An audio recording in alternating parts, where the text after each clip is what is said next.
สบายดีมื้อนี้ก็มางานผูกแขนนักสาวอุ๋ยที่เมืองโปรตุเกสนี่กำลังเซตอัพสติ๊กเกอร์อยู่เดี๋ยวนี้มา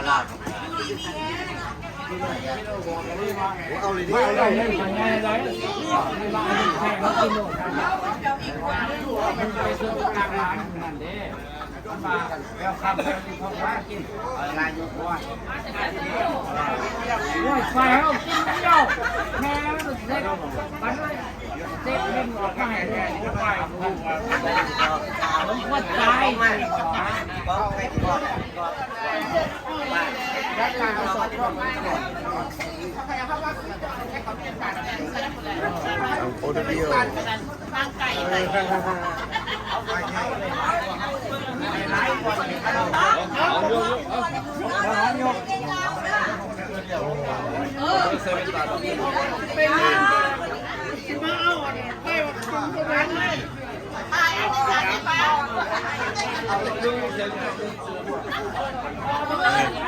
อันนี้ดาราโปรตุเกสอันนี้ดารา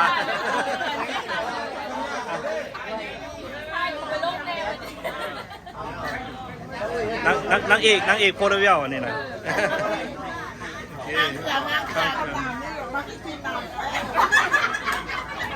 นี่กับเฟรชโน่นี่เนาะเฟรชโน่นี่นะ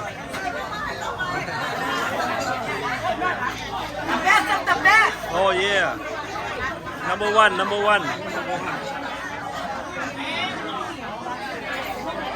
ก็เป็นของกินอันนี้ของกินมีบันควน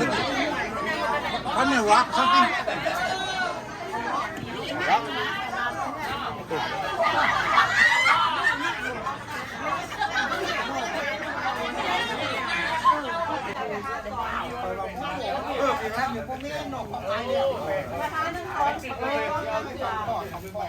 นี่ละตัวทำตัวเอาล้อที่จอมนี่ละคนว่าเลย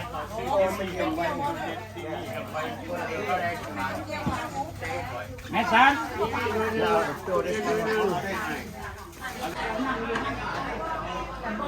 ของหวานอันนี้ของหวาน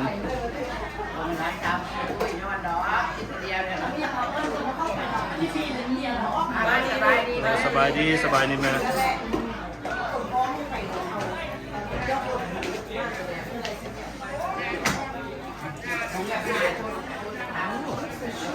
กินเป็นตาแซ่บใช่เนาะเอาโฆษณาแซ่บแซ่บขนาดแซ่บตลอด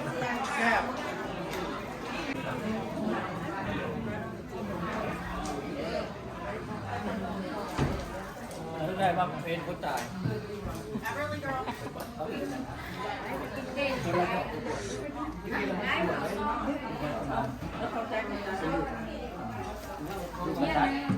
พระเจ้าจีนตัวนี้ร้านไงนี่เวลาบ้านนี้ใครบอกมาซื้อไหนไม่เดิมน้ำจะตกกระบวนคนใจละ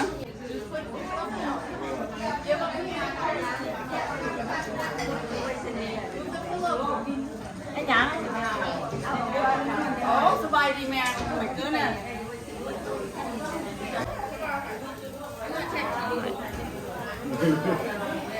Thank you.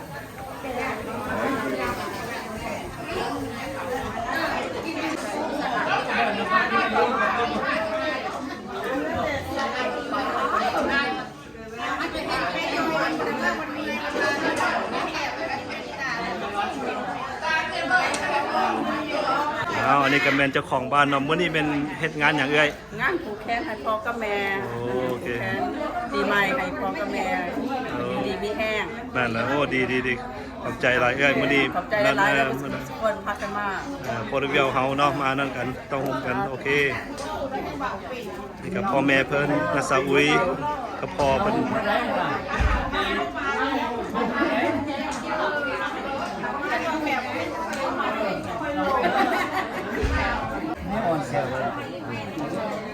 ใจกล้องแม่ไม่ได้เลย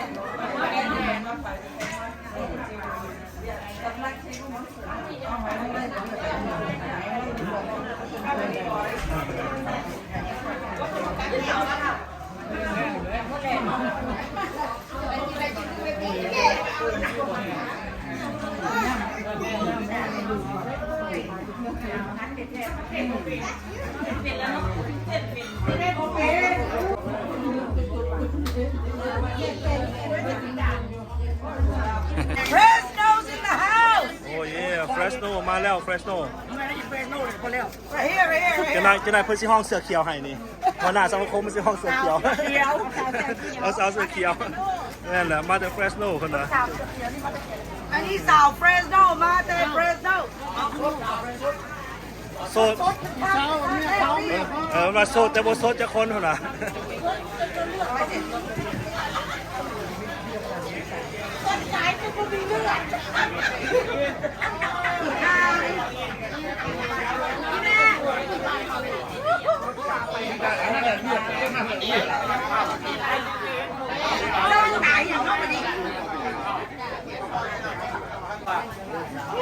เงิน5,000ของเมื่อสร้าง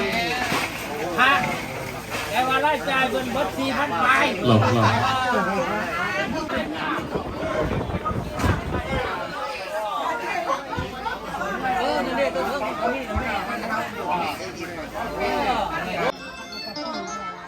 ะไรใช่มือที่เบิด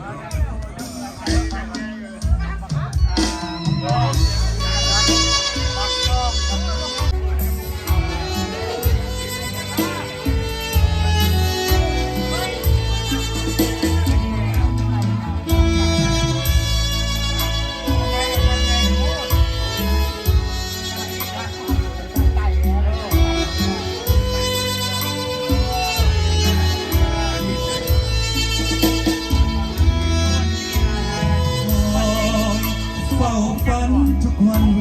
ลาอยากได้น้องมาคู่เคียงเหียงมองอยากได้เนื้อทองไม้ปองเป็นเครื่องหมายให้ควันพันนอนให้ดวงสมอนห้วยหลายล้านนี่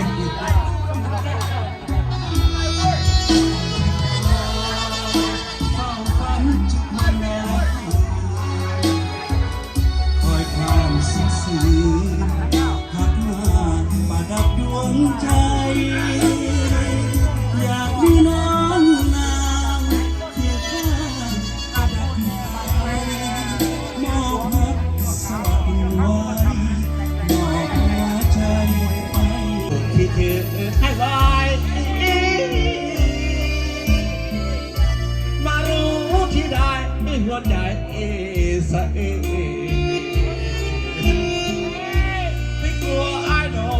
อยู่เบื้องหลังมาเต้นนางในควันยิงยิงพี่ต้องสุดเอ็ดยืนรอร้องไห้เรื่องอะไรโผมาป้าเขาเนาะขนาดเนาะมาอวยพรในคนในบ้านยุ่งเนาะขอส่วนท่านจูนมาเอาครับมึง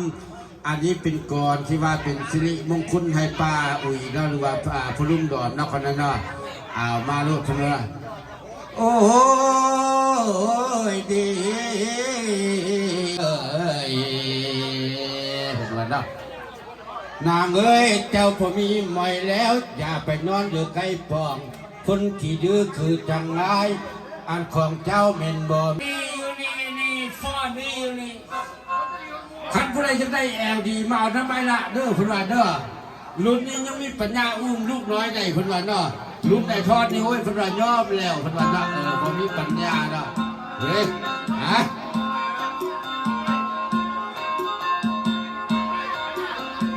พวกนักการพี่น้องขอขอบคุณขอบใจเด้อสำหรับติดป้าติโรติมทงเสือตุนงเต็มทงเสือใครอ่ะขอขอบคุณขอบใจเด้อทั้งพี่น้องซักซิโนและก็ทั้งพี่น้องปัตโตเวียวเด้ออาบวนนึกเขาได้จะค่อยเมื่อ8:30จะค่อยกลับ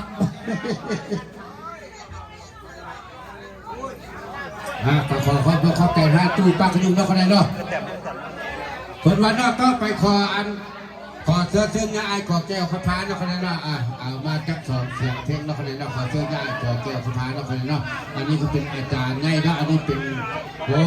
ยเพิ่นเนาะขอเสื้อง่ายง่ายเขาเนาะคนไหนเนาะนี่แหละนักศิลปินแห่งชาติแท้เลยเพิ่นว่าเนาะขอเสื้อง่ายขอแก้วข้าวพาเนาะหลังจากง่ายขอแก้วข้าวพาก็เป็นประธานสมาคมเนาะท่านแสงศิลาเพชรเนาะต่อไปเนาะหลังจากไอ้ขอแก้วข้าวพาเนาะคนไหนเนาะเอาคือแม่เนี่ยอายไงเขาเนาะคนนี้เนาะนี่แหละนักชูปินแห้งซ่าคนว่าเนาะ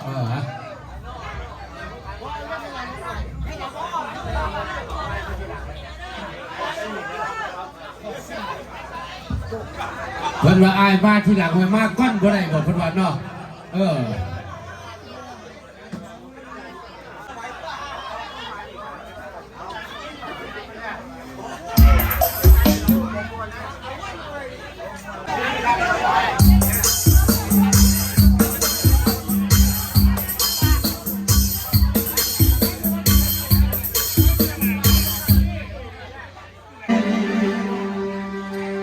ช่วยนาให้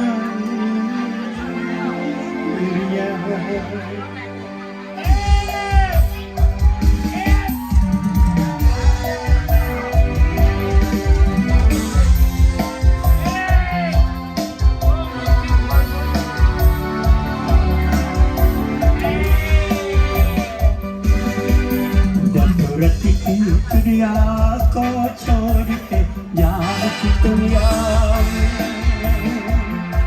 खुश रहना मेरी यार नफरत की दुनिया को छोड़ के เอาคมนะคนไหนเนาะโอ้ยเพิ่นว่าเนาะประธานเพิ่นว่าเนาะมหาเพิ่นว่าไว้คันเป็นคนลาวนี่จะหูต่ำหูสูงได้เพิ่นว่าเนาะคันว่าสารวัตรเพิ่นว่ามันหูต่ำหูสูงหมดแหละเพิ่นว่าเนาะก็ตามใจเพิ่นว่าขอบอกขอเข้าใจมาสู่พรไอดอมแดะได้อุ้ยอินทวงศาไต้หวันสักเมืองไต้หวันแถวข้าพเจ้าเองพุ่นล่ะถ้าภาคใต้พุ่นเด้อ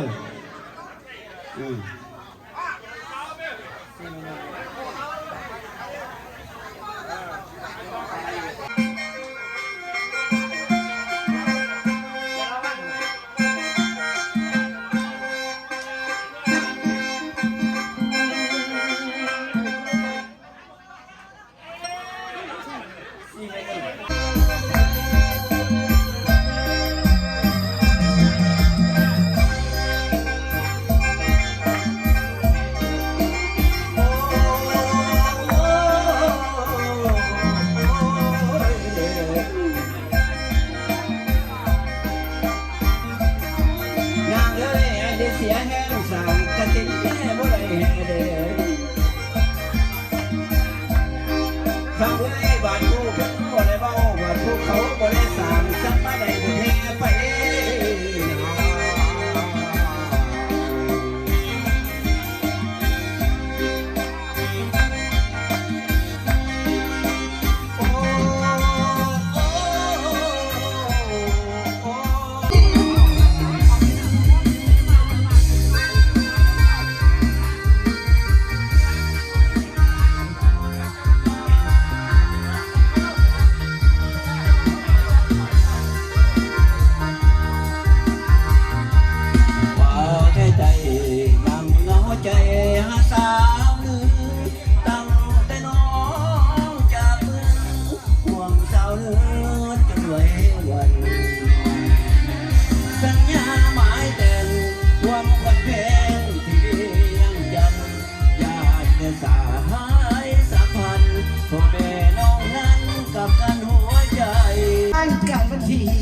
วันที่ละ14 กุมภาพันธ์นั้นจำน้องจื้อใช้มือถือดอกไม้มาแหลกสินะคิดบนข้างเรานั่งคุยกันแค่หัวมุมกับมาบาดจิ้มเรา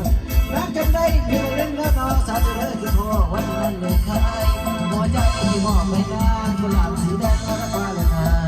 จงเขียนของพี่สบายจงเขียนของพี่สบายจะเป็นกระต่ายละไม้จันก่อนเมื่อไรสิโน่นเมื่อไรสิพันแล้วจงจำบนฟ้าตายยังปรารถนา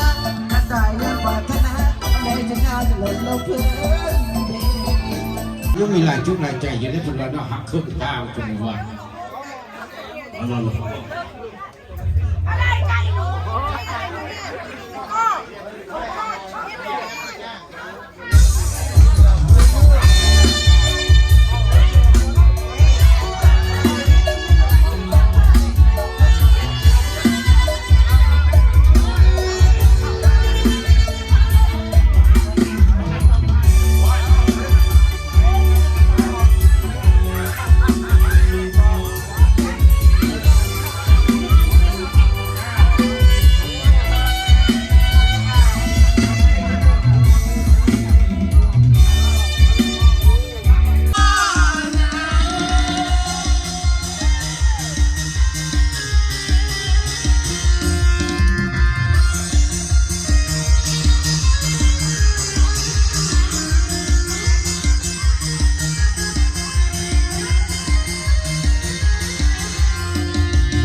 ศึกษา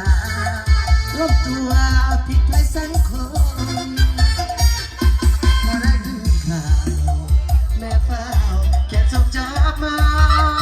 ลูกเอ้ยว่าแม่ยังรอคอยกันทานที่อยู่บ้านเฮา